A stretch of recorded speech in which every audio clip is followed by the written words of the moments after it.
Welcome to Lifestyle Solopreneur, the community for entrepreneurs who put lifestyle first. Join your host, Flavia Barris, as she interviews successful lifestyle solopreneurs and shares ideas to help you find the perfect balance between lifestyle, business, and self. Flavia is an attorney, marketing expert, and founder of several online academies. She's been featured in major media, including BBC World News, The Wall Street Journal, The New York Post, ESPN Television, and more. Join us for this episode of Lifestyle Solopreneur.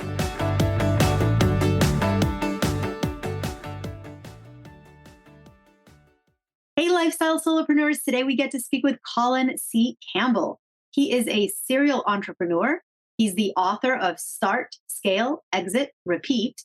He's also Startup Club's founder on Clubhouse. His book debuted #1 on Amazon. Very excited to have him on the show. Hi, Colin. Happy to be here. Really excited because I love that you teach in the area where so many entrepreneurs and solopreneurs struggle, which is coming up with that next big idea for themselves, like what they're going to do next. So tell us a little bit about how you ended up a serial entrepreneur yourself. Oh, it goes back to the early 90s, right out of college, when my brother and I started an internet service provider up in Canada. We grew it. It became the largest internet service provider.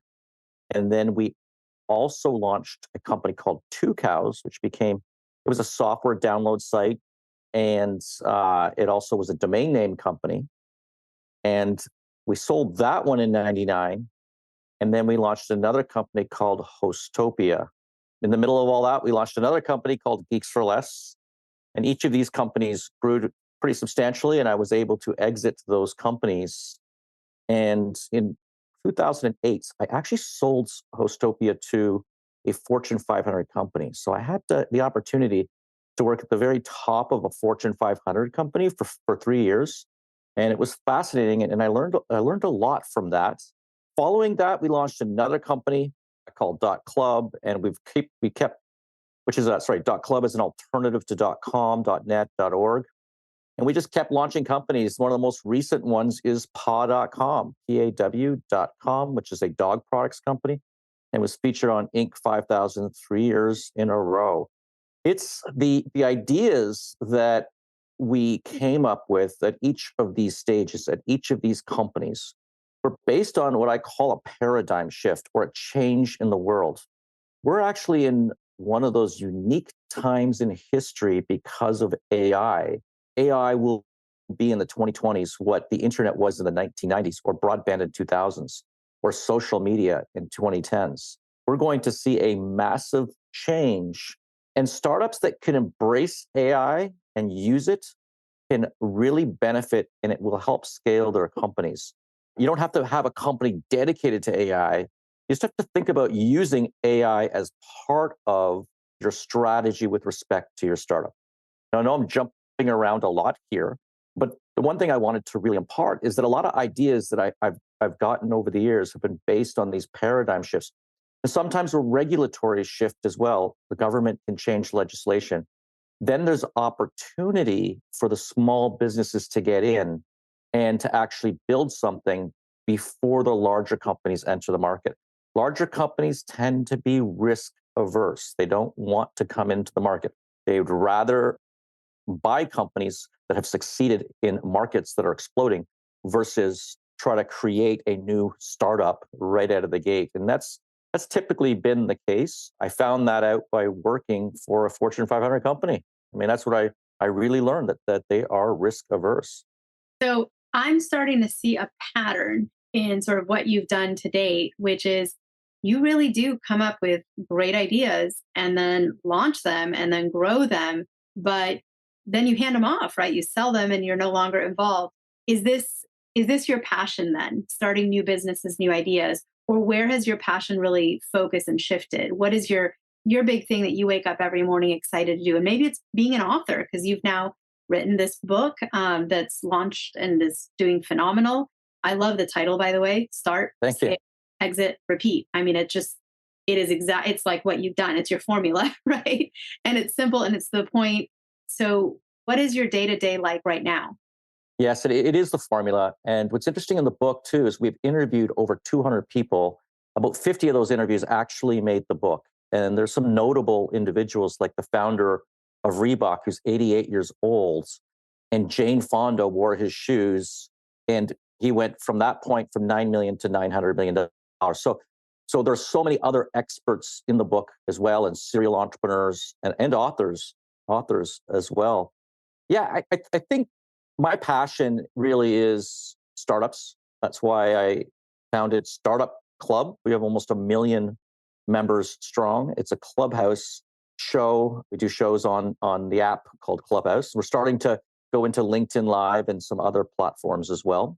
But there is a website called startup.club that you can join, and it's absolutely free. We don't do master classes. I'm not a consultant. Simply tried to reflect my experiences in the book. We've tried to document those stories, and they're fascinating. Some of these stories from myself and from so many other entrepreneurs. They're in the book, and that's what's nice about the book too. Is it's all about stories. We learn from stories, and then we draw conclusions. We literally wrote the book for the ADHD entrepreneur because we understand that this is something that's got to be very, very simple. There's 57 chapters in the book. There's 200 callouts. There's 30 illustrations. But if you're going back to ideas for a minute, where do you find these ideas? How do you find these ideas for these startups? Ideas are everywhere. I had 3 King Charles Spaniels, and they were aging. And I was working with a business partner at paw.com, PAW.com. And we wanted to make beds that were memory foam and very comfortable for the dog, but also design forward. So they look amazing in your house. They look like these high-end rugs, memory foam rugs, and the dogs love them. And that's sort of what gets me up every day, is thinking about products and things that my dogs will love. I love dogs are a passion of mine. And you brought something up that was, I think, very important here too, is that everyone who starts a business really does need to have a passion or a love for that business, because it's a roller coaster. There are a lot of ups and downs. And if you want to get yourself through those tough times, you really have to enjoy it. And there really should be a solid purpose behind your business. Not every business has to solve global warming, by the way. It'd be great if your business did help solve global warming, but I think every business has to have a purpose, a reason for existing. We have a business in our incubator that's a real estate business. We have 19 Airbnbs. And I used to hate traveling. I'm in a hotel room right now, a conference, and I got sick of hotel rooms. I like the cleanliness, I like the beds, but that's pretty much it. So my wife and I, we would travel, we'd go to vacation rentals, and we'd love that. But oh my gosh, the mattresses were horrible. The air conditioning wasn't working. The pots and pans were like, well, they're just renters anyway. They're going to destroy them. So we came up with the idea of running Airbnbs with a focus on hotel quality, but vacation rental experiences. So we have Westin Heavenly beds. We have Williams Sonoma cookware. We have all the best stuff in these Airbnbs. What's our purpose? Our purpose was because I know that when I go on vacation, I want to have a great experience. And I want others to have a great experience when they go to our Airbnb as well. And we have them in South Florida. That's an example of, you don't have to change the world, but you may have a passion for something because you've experienced it or you've seen it. One of the best ways to find an idea is to actually, and I tell this to my kids. My son just graduated from architecture and he was trying to launch a company, a business. I said, one of the best things you can do is get a job. Get a job in real estate or in the area that you love. And he loves the real estate sector. Just get a job and learn from it. You're getting paid to learn.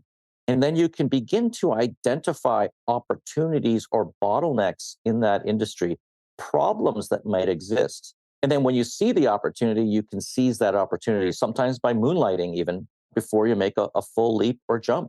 So the ideas are everywhere. I do encourage you to look around for those ideas. And with AI coming out in the marketplace, you can begin to think how you can apply AI in your industry as well, and how that can be a game changer. One of my industries is law. I'm an attorney, and it was so interesting. I saw ad that I haven't clicked on or looked at yet, but basically it's some sort of an app where it's a lawyer in your pocket, and it's just an AI bot that answers your legal questions, which I was like, that's really interesting. Need to look more into that. But I agree Yeah. with you. We're on the cusp of like huge changes. Yeah, and I actually shouldn't admit to this, but I've already written 2 contracts using ChatGPT. And they were employee contracts, admittingly. Like, these aren't like do or die contracts, and they're very simple contracts, but I did them within 1 minute, 2 minutes. My wife and I, we also own a Montessori school. And I said to her, "You haven't updated your blog since March of 2021." And I said, I'll write you 8 articles right now. It's an AMI Montessori, a very particular type of Montessori school. And I just punched into ChatGPT, and we were able to produce 8 articles in about 10 minutes. And she read through them all, and she said, "These are amazing." What I like to do with those ones is say, 8 tips to this or 10 tips for that. I like to use that. And it really can put it together some really good articles for your blog. So you wrote a book, and there's so many people who listen to this podcast who have either written a book or they are aspiring authors. So tell us about that process, because it's harder than it sounds, right? Everyone's like, "Oh, you're smart, you know a lot of stuff. Put it in a book, write a book."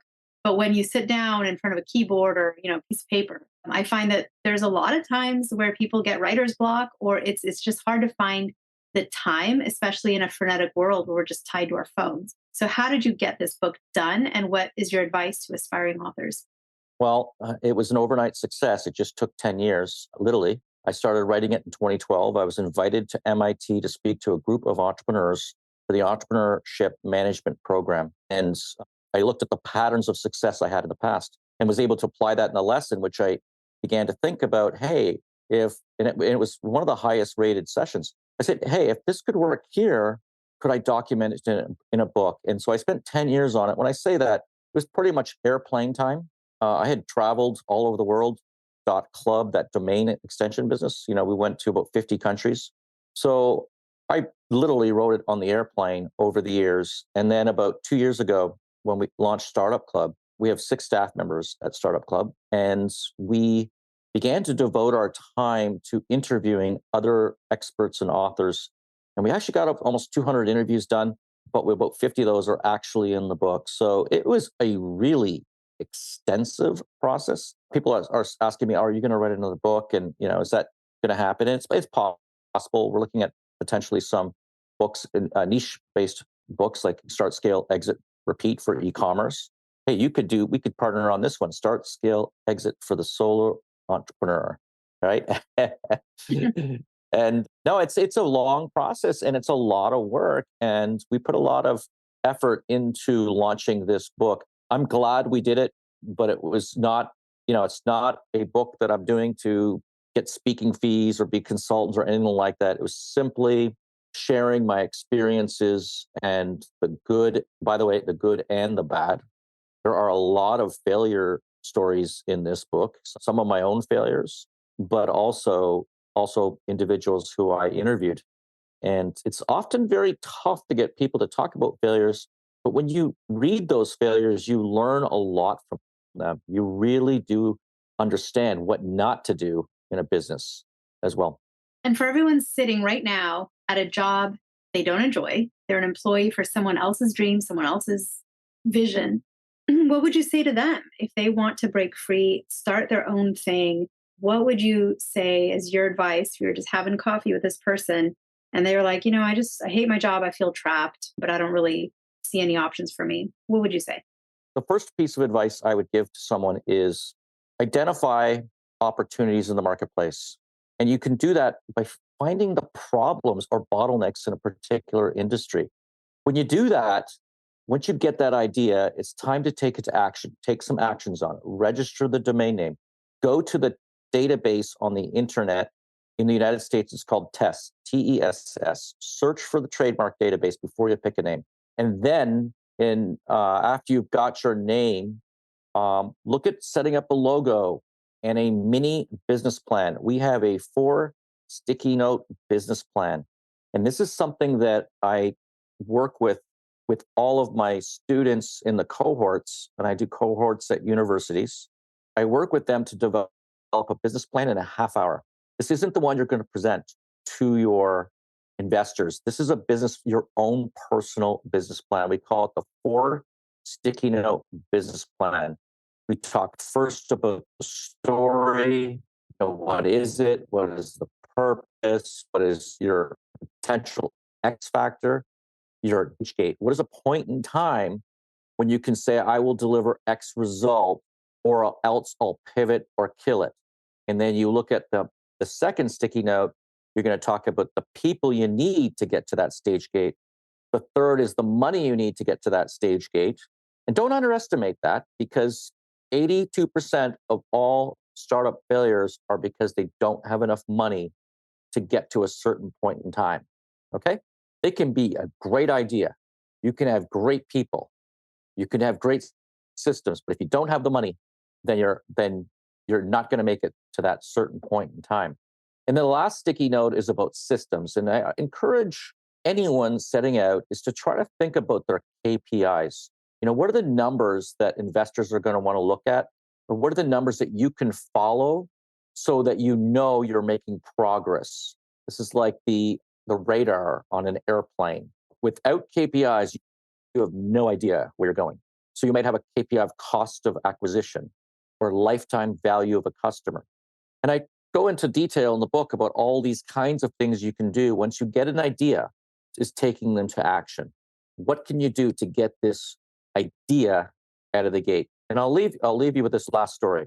My friends and I were sitting in a dacha in Ukraine in 2006, and we had land in different locations, and we could never get a darn taxi. So we said, why don't we create a company called My Yellow Button? You press the yellow button and you can watch the taxi come to you. It'll pick you up and take you to your location. And so we went back the next week and we told the team about this idea, They thought it was great, but they decided to launch some games instead. Don't get me wrong. It was a lot of iPad was taking off. There's a lot of other opportunities in the marketplace. But the reality is we failed to take action. Don't be one of those entrepreneurs or who have an idea and say, oh, you see somebody else do it and say, oh, that was my idea. I had that idea before it came out. Be the entrepreneur who takes that idea and launches it and does something with it. Just get it out of the gate. But you can do it a smart way by doing a very short business plan to understand how it is you will succeed with it. And then go to a cohort. Let me tell you this. You might be a solopreneur, but you're not alone. It takes a village to raise a startup. There are cohorts or incubators that are absolutely free that you can join. Search on Google. The one I teach at every couple months is at the Alan Levan Center at NSU. And I also taught at FAU as well. And I'm going to add one more thing. We had the opportunity to interview the CEO of SCORE, SCORE. They have 10,000 free mentors. And she said, if you get a mentor, you are 3 times more likely to succeed. If you go into an incubator, you are more likely to succeed. You might be a solopreneur, but you're not alone. This is amazing information. I think for anyone that's listening on their commute or working out or someplace where you can't use your hands and take notes, you need to listen to this whole episode again in front of a notepad or someplace where you can jot down action items and to-do items, because this was so full of great actionable advice. Colin, I can't even do a summary because there's just too much there. I mean, everything from how to come up with these ideas and how to listen to you, when you have ideas and actually take action, resources like SCORE and cohort groups and mentorship that's out there. Colin, you're amazing. I love that you put what you know into this book, Start, Scale, Exit, Repeat. I hope the book gets read so widely that we have a world just full of more and more and more entrepreneurs who are out there changing the world with what they're passionate about. So Colin, thank you so much for being on the show today. Well, no, thank you for having me and doing this podcast. I think it's a great podcast and really something that what's unique about it is that people can really learn, and you don't have to be a big company or have 20, 30 employees. You can be just one employee yourself. You can be one individual doing a side job and start building that startup. It begins with the idea and then taking action. I really enjoyed being on, and I know that if your listeners would like, they can go to Amazon.com and they can purchase the ebook, the physical book, or the Audible. They're all coming out. The Audible's coming out this week, and physical book and ebook came out on October 3rd. So it has hit the shelves, and it's doing very well. So we're pretty excited about that. We're happy that people do recognize the importance of this book. It's a great book, great mission. And then your website too at ColinCCampbell.club. So that's a great place to connect with you as well. Again, thank you so much for your time today. I know you're someone with a lot of demands. I know you're speaking at a big event, and you took some time out, had to get to your hotel room to do this episode, but thank you for sharing what you know and what you love with listeners. Absolutely. Thank you. Hey everyone, thank you so much for joining us, and I hope you enjoyed the show. Don't forget to subscribe to this podcast, and if you leave a review on iTunes, I promise I will read every single review. If you know someone who makes a full-time living from part-time work, and maybe this is you, please visit lifestylesolopreneur.com to nominate a guest or to nominate yourself. Because remember this, money doesn't buy happiness, but money in the hands of a happy person, there is no greater tool. Today's episode was brought to you by the Get Shift Done program. It's a lifestyle-changing online class to help you define your business and lifestyle ambitions, and to set goals in a way you've never experienced before. This class will 10x your daily productivity with methods that will blow your mind. And if you use a coupon code podcast, the class tuition is 99% off. Visit GetShiftDone.com to enroll today.